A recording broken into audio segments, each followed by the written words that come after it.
Bom dia, boa noite. Eu sou o Newton Cáceres, professor da Universidade Federal de Santa Maria. Estamos aqui para a nossa segunda aula, agora de amostras e amostragem, dentro do curso Desvendando os Testes Estatísticos. Então, inicialmente, eu queria falar para vocês que a amostra é diferente da amostragem. A amostra é, digamos, um objeto, né, coletado, e a amostragem é um processo. Então, para início de conversa a respeito desse assunto. Então, a amostra é a mesma coisa que unidade amostral, né, dentro da estatística. É uma unidade dentro de um universo amostral ou cada membro amostrado dentro de uma população. Então, nós temos o todo, né, e a amostra é cada unidade. Então, exemplos: uma pessoa em uma cidade, uma amostra de sangue dentro de uma rede de hospitais, um inseto dentro de uma floresta, ou cada placa de Petri contendo bactérias em um laboratório. As características de uma amostra.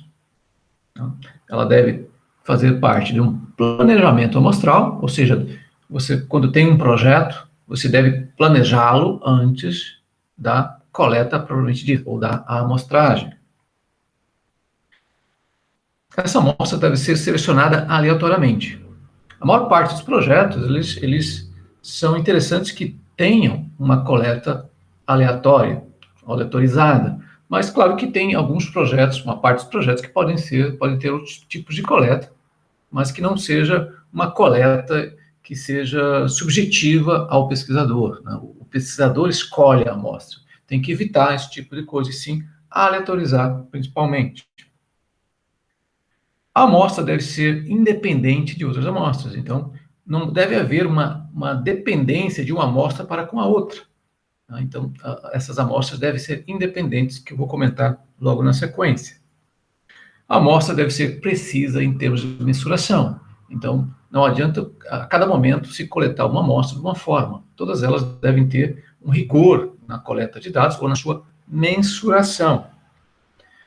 Assim, uma boa amostragem deve ter representatividade. Então, deve-se representar categorias. Por exemplo, dentro da empresa existem homens e mulheres e essas classes devem ser bem representadas dentro da sua coleta. Homogeneidade. Não deve haver lacunas amostrais dentro de uma população que se almeja coletar. Então, não deve haver esses espaços ou subcategorias não amostradas dentro do universo amostral. A adequação. O número de amostras deve ser suficiente para as conclusões gerais. Então, não adianta coletar pouco para tentar ter conclusões que acabam sendo falseadas. Rigor na coleta de dados. Toda amostra deve ser coletada sob as mesmas condições, né? Então, não adianta você coletar sob diferentes condições, que você vai criar um ruído indesejado na sua análise de dados. Então, quanto à representatividade, aqui à esquerda temos uma população, né, digamos uma empresa, que tenha homens e mulheres em proporções iguais. Quando se coleta dados dessa população, né, aqui à direita, nós temos aqui uma base de dados formada, e vejam que houve uma maior coleta de dados sobre mulheres do que de homens, se nós considerarmos o volume aí da elipse como uma intensidade de coleta. Então, não estaria tão bem se você, nessa coleta de dados, se você não representa bem as variações, os subgrupos dentro do universo amostral. Quanto à homogeneidade, então, vejam que eu tenho duas figuras, a da esquerda e a da direita. A da esquerda mostra um viés amostral, em que nós temos aí um adensamento de coleta de dados, veja que é bem notório, e formando lacunas amostrais. Isso não é interessante para uma boa coleta de dados ou para um bom projeto. Veja que à direita nós temos algo mais homogêneo em termos de coleta de dados, a uma boa dispersão dos pontos, né? Isso leva, então, uma coleta, uma base de dados mais satisfatória, que leva a ter resultados mais interessantes, mais confiáveis. Então, se nós aplicarmos uma regressão linear, tanto no caso da figura esquerda A, quanto no caso da figura à direita em B, haverá um falseamento nas conclusões, né? No caso da esquerda, no caso A, por causa desse viés amostral em que o pesquisador acabou tendo uma tendência de coletar certos tipos de dados e não outros, criando lacunas amostrais. Em B, aqui à direita, nós não temos isso, então, digamos que as conclusões seriam mais próximas da realidade, né? E haveriam, então, resultados satisfatórios. Agora, falando de adequação, né? Então, ou seja, o tamanho amostral. Então, maiores tamanhos amostrais são requeridos se a população tem alta variância. Por exemplo, as pessoas, né? As pessoas variam de altura, né? Principalmente se considerarmos o planeta. Então, se nós tivermos uma pequena amostragem, né? Um pequeno tamanho amostral, nós não vamos ter uma boa conclusão sobre a variação da altura das pessoas no planeta. Então, de acordo com a variância, né, do que se almeja, nós temos que ter maiores tamanhos amostrais em termos de coleta de dados. Há números mágicos de tamanhos amostrais que pairam entre 30, que seria o mínimo do mínimo, né, e talvez 100 amostras independentes. Lembrar da independência de cada amostra. Então, por exemplo, ecologicamente, nós podemos ter aí 30, mas normalmente se requer muito mais dados, muito mais coleta, ou esforços amostrais, para se ter um resultado satisfatório na nossa pesquisa. Mas, na verdade, cada tipo de pesquisa tem o seu requerimento amostral mínimo, que deve ser considerado. Por exemplo, comparando a área de saúde com a área ambiental. Então, são requerimentos diferentes. Exemplo, uma pesquisa para um novo remédio pode requerer 5.000 amostras, e outra pesquisa sobre psicologia comportamental pode exigir aproximadamente 100 amostras. Então, só para mostrar a diferença em relação à suficiência amostral ou adequação. Então, ainda sobre tamanho amostral, o tamanho amostral adequado pode ser calculado, né? Isso, então, vai depender então da variância que pode ser encontrada, por exemplo, em estudos prévios sobre o tema em que se deseja trabalhar. Quanto menor o tamanho amostral, maior a probabilidade de falsos positivos, que é a mesma coisa que o erro tipo 1. Áreas aplicadas como a área da saúde humana requerem maiores tamanhos amostrais, como eu comentei anteriormente. Então, um falso positivo, que é o que leva ao erro tipo 1, né, devido ao pequeno esforço amostral. Então, aqui nós temos à esquerda o quadro que mostra um esforço amostral adequado. Vejam que tem vários pontos aí que são as amostras, tanto vermelhas quanto em verde, né, que leva, por exemplo, o pesquisador a aceitar a hipótese H0 ou da hipótese nula, né, em que diz que não há relação, por exemplo, entre x e y, entre as variáveis x e y. Por isso, a reta está paralela ao eixo x, sem tendência de aumentar para nenhum dos lados.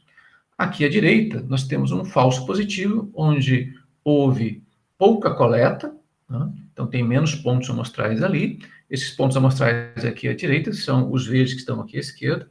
Então são os mesmos casos em que à esquerda, em A, nós temos uma boa coleta de dados, e à direita nós temos uma menor coleta de dados por algum motivo, talvez falta de verbo. E aqui, em B, nós tivemos a aceitação de H1 ou da hipótese alternativa, sendo que a verdade é o caso da figura em A.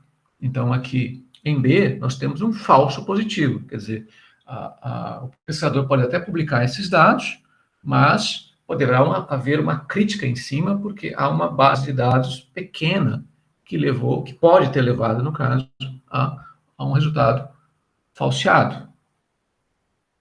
Então, agora é o rigor na coleta de dados. Os dados devem ser coletados da mesma forma, então a gente tem que ter uma precisão na coleta de dados. Se nós vamos coletar 100 amostras, as coletas sobre essas 100 amostras têm que ser exatamente iguais, não, para evitar erros de precisão, né? Então, de forma que a variação não deva ocorrer devido ao erro de mensuração do pesquisador ou dos pesquisadores, e sim devido à variação natural que existe digamos, na natureza. Então, exemplos que levam à imprecisão dos dados. Então, não adianta você ter 50% dos dados coletados durante dias secos, digamos, sem chuva, e outros 50% dos dados coletados durante dias chuvosos, sendo que isso seria um ruído a mais para você interpretar os seus resultados, ou que leve a interferência na sua análise de dados.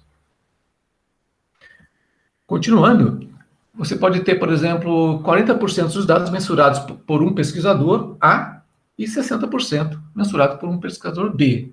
E dificilmente os pesquisadores têm a mesma capacidade de mensurar, né? Até podem ter, mas é difícil. Então, o ideal é que uma pessoa só, um pesquisador só, digamos, meça né, todo o conjunto de variáveis, e para não se ter o erro entre diferentes observadores ou diferentes pesquisadores. Tá? Então, é importante ter esse cuidado para não levar a imprecisões indesejadas no nosso banco de dados. Então, agora falando da independência entre amostras. Então, a coleta de dados de forma aleatória ou sistemática deve garantir a independência das amostras. O que é independência? Né? Uma amostra não pode parecer com a outra, elas devem ser independentes em suas características. Né? E há cuidados para se tomar para se evitar essa interdependência. Né? Então, o exemplo 1, se são pessoas como amostras, evitar o parentesco. Né? Então, pessoas parentes entre si, elas são mais parecidas nas suas feições, nas suas escolhas. Então, isso leva a uma interdependência entre amostras se você tem pessoas parentes, né?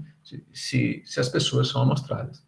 No exemplo 2, se parcelas ou transectos, por exemplo, num campo ou numa floresta. Então, se essas parcelas ou transectos são medidas, você deve distanciá-las para que elas sejam mais diferentes do que semelhantes, né? e serem independentes. No exemplo 3, se amostras biológicas, variar os indivíduos doadores. Então, uma coisa é você ter várias amostras obtidas de um mesmo indivíduo, e outra coisa é você ter uma amostra para cada indivíduo diferente. E aí você tem uma replicação melhor das suas amostras se você tem diferentes indivíduos doadores. Então, aqui falando da independência entre amostras, vejam que nesse quadro, que digamos que seria um mapa geográfico, né, em que teríamos a coleta de dados, né, e temos esses pares de amostras mais próximos, muito próximos entre si, sinalizando na pesquisa e ao pesquisador de que haveria uma certa interdependência entre essas amostras muito próximas. Essa proximidade pode ser geográfica, como mostra essa figura, mas poderia ser, por exemplo, poderiam ser pessoas que são parentes aparentadas, né, geneticamente, por exemplo. Então, são só exemplos. Então, isso deve ser evitado. E uma boa coleta, digamos, que pode ser aleatorizada, até utilizando dados, jogando dados e se aleatorizando a sua coleta de dados, você pode chegar a uma independência no seu conjunto amostral que vai te levar a uma boa análise estatística e confiar nas tuas conclusões. Bom, com isso, eu termino mais uma aula dentro do nosso curso. E se vocês gostaram da aula, deixem um like. E se vocês quiserem ter acesso mais facilitado às aulas que vão se seguir, se inscrevam no meu canal. Até mais.